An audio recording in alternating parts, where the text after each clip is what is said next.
Yeah, Vic is here, and I don't mean he's here at TPC Scottsdale. He's here as a fixture and a force inside the top 5 in the world, and he has been red hot of late. 3 wins in his last 5 worldwide starts.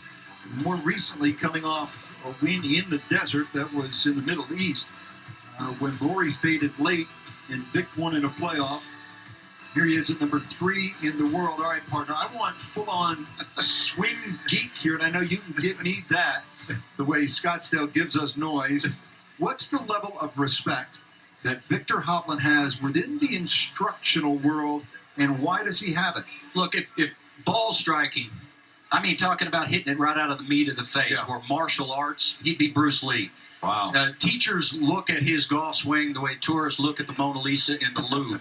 I mean, just about every doggone thing that you could sort of draw up on a board about what you'd like in a golf swing is represented in Viktor Hovland's golf swing. Certainly it's a new age golf swing. He does all these things that the teachers talk about as we take a look at it. He's extraordinarily precise with his ball striking. He takes the club back shut. Now, you can't really see it from this particular angle, but he takes the club face back really shut. I'm almost like Byron Nelson. We're going to go back years and years. And he has it shut at the top of the golf swing. But in transition, he drops down, right, and he rotates. He has his perfect blend of lateral motion, vertical motion, and rotation. Perfect blend. But what he does also is he keeps his left elbow at the target about as well as anybody. And look, I was just talking to a historian, Ben Hogan historian, unlike any other fellow by the name of Jeff Martin, who's going to write a book about Ben Hogan shortly. And he said he's come across this, one of Ben Hogan's secrets that he did keep secret, that he never told anybody, was that he believed that the left elbow needed to be pointed at the target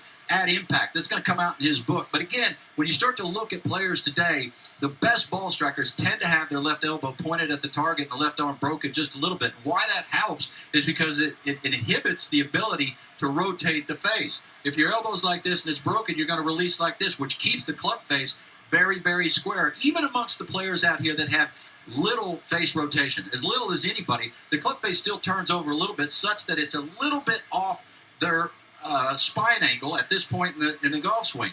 But when you look down the line of Viktor Hovland, the club face is right even with his spine angle. The only person I really saw do that, well, 2, Ben Hogan and Lee Trevino. And that's pretty darn good company to be in. And it shows up statistically, doesn't it, in the strokes gain approach category? Absolutely. Strokes gain tee to green. Well, when you start talking about strokes gain tee to green, that's a combination of what you do off of the tee, what you do into the green, and also around the greens. Now, historically, he's not very good around the greens. So when you consider that he's not very good around the greens, and yet 3 consecutive events in 2020, he led the field in strokes gained tee to green. 3 consecutive events. Nobody had done that before, and nobody has done that since. So yes, that speaks to his brilliance in terms of ball striking, but it also speaks to his consistency. Just, when you talk about there is no way to measure hitting it right out of the meat of the face on the PGA Tour. There are all kinds of metrics out here, and he's highly ranked in strokes gained off of the tee, highly ranked in strokes gained approach, but also old metrics like greens and regulation, driving accuracy. He's highly ranked in that. Total driving. You just hardly could find anybody over the last 20 years who's hit it more out of the meat of the face than Viktor Hovland.